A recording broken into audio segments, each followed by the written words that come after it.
The New York Jets have brought in some serious talent in free agency, but there's still a few more moves they could make. Here are a few big-time names that could be traded to the New York Jets. J-E-T-S, Jets, Jets, Jets! Welcome to Jets Talk. My name's Ryan. I'll be your pilot. If you're new here, hit that subscribe button. If you've been here before, welcome back. I love having you here. Boys and girls, I go live every Monday night at 8 o'clock for my live call-in show, and then Tuesday we come back with our Talkin' Jets panel from 8 o'clock to 10 o'clock with myself, O'Leary, and Greenbean. So make sure you check out all those for all your Jets-related content. But let's move on to the topic of today, and that is big-time talent.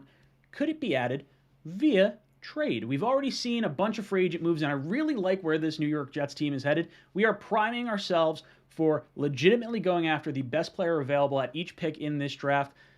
And I'm excited because that's exactly where you want to add your talent. You want to build this team through the draft, and that's exactly where Joe Douglas has said he is going to build it. But he has also said he would be willing to trade away assets for proven talent. So here's a few guys that could be on the move, varying ranges from high expensive pick to maybe mid-round pick. But a few guys I want to take a look at. Now, as of recording this video, it's come out that Danielle Hunter is going to be given his signing bonus or roster bonus of like $18 million from the Minnesota Vikings. So unfortunately, I don't think he's going to wind up being moved.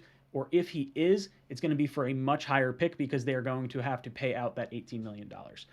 So I don't think he's probably going to be an option for the New York Jets, nor do I think that was really a great route to go due to the injury history of Hunter, as well as Lawson, and the depth of this edge class. But I want to take a look at a few guys here, and the first one up on our list is DK Metcalf. Now, a lot of fans have been sending me DMs, very excited about potentially going after this receiver, and he is really young. With Russell Wilson getting traded to the Broncos, there is a legitimate possibility that the Seahawks are looking to blow it all up and try to reset the room in Seattle. So could DK Metcalf be on the move? He is on a one-year contract worth $4 million.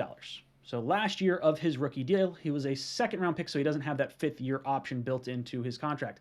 24 years old, Pro Football Focus graded him as the 14th best receiver in the league with a score of 80.9. Last year, he had 75 receptions, 967 yards, and 12 touchdowns. Now, the thought process here is, are they moving on and rebuilding? Now, in my mind, I'm looking 24-year-old wide receiver. You just traded your big quarterback. You have plenty of money to retain this guy. You can still franchise tag him. And if you're going to rebuild, why not start with a great wide receiver for your young quarterback? So I don't know if Seattle's actually going to trade him, not to mention trading with the Jets after kind of getting humiliated by the Jamal Adams trade is something I'm not sure if they're looking to do. Now, maybe there was a point in time where that could have been a potential situation if they wanted to move some more picks for maybe like a Deshaun Watson or something. But I'm not sure if DK would be traded. If he is, it would probably be for our number 10 overall pick. And if it is, I would be totally cool with that. And you're going to have to give him a monster contract. We just saw Davante Adams get traded from the Packers to the Raiders for a first-round pick and a second-round pick in a very similar situation. Granted, he was on his second franchise tag. DK has not hit his first franchise tag yet, but maybe that is where we are going in just a few years' time. So could they move on from him, and are you going to pay him more than Davante Adams, or at least comparable to Davante Adams? Adams got a 5-year, $140 million contract. That's $28 million a year. That is a ton of cheddar to devote to a wide receiver. So I don't think the Jets are going to go this particular route. Really expensive, really, asset heavy in this particular move, but it would be an absolute monster move for the New York Jets. The next player on my list, we're not going to go looking at the offense just yet. I want to look at the defense, or I shouldn't say just yet on the offense. We just went over offense.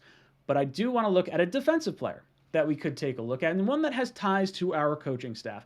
And that is one GRADY Jarrett, the defensive tackle from the Atlanta Falcons. If they cut him, they will save like $16 million against the salary cap. He's in the final year of his deal, a 1-year, $16.5 million deal. Now, they do have his cap hit for them is like $20 million or something along those lines. But $16.5 million, that's still like a pretty decent amount of money. But going into his last year, maybe he'd be looking at renegotiating and extending that deal a little bit longer to lower his cap hit this year. He's 29 years old. He was the 32nd ranked defensive tackle this past year, and he graded out with a 67.2. Now, It's important to note that Jeff Ulbrich was with the Atlanta Falcons prior to coming to the New York Jets, and he actually drafted or was there in 2015 when Grady Jarrett was drafted. So he spent his entire career with Jeff Ulbrich up to this last season, and he had his most productive years under the defense while Ulbrich was there.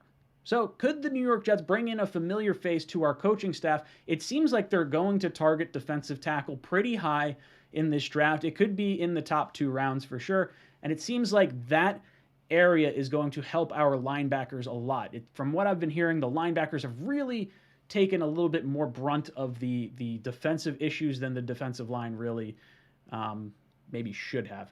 But this is a huge sign. This is a very big-time defensive tackle, a guy that was, I think he was franchise tagged not that long ago or had a massive contract just a few years ago. So could we recapture that? I'd maybe take a swing on this. I don't know what it would cost them.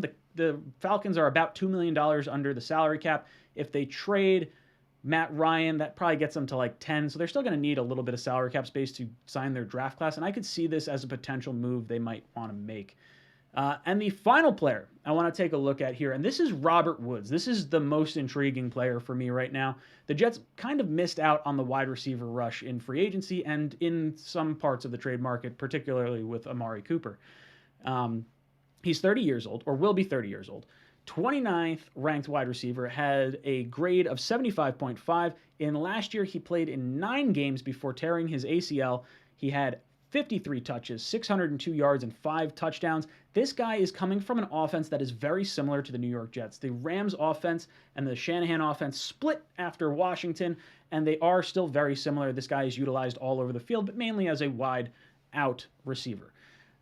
He has 4 years remaining on his contract, and you can get out of his contract after this year. The cap hits are as followed if he is traded: $13.5 million, $13.75 million, $15.75 million, and $17.5 million.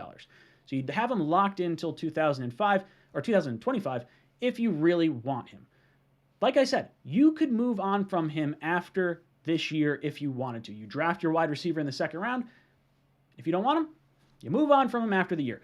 But he's still relatively cheap for at least the next 2 years. And then when you consider the 2025 cap hit, if he's still productive at that point, $17.5 million may not be that bad of a contract considering the cap is exploding. Either way, I think he's probably the number 1 target that I'd be absolutely looking to trade for the New York Jets.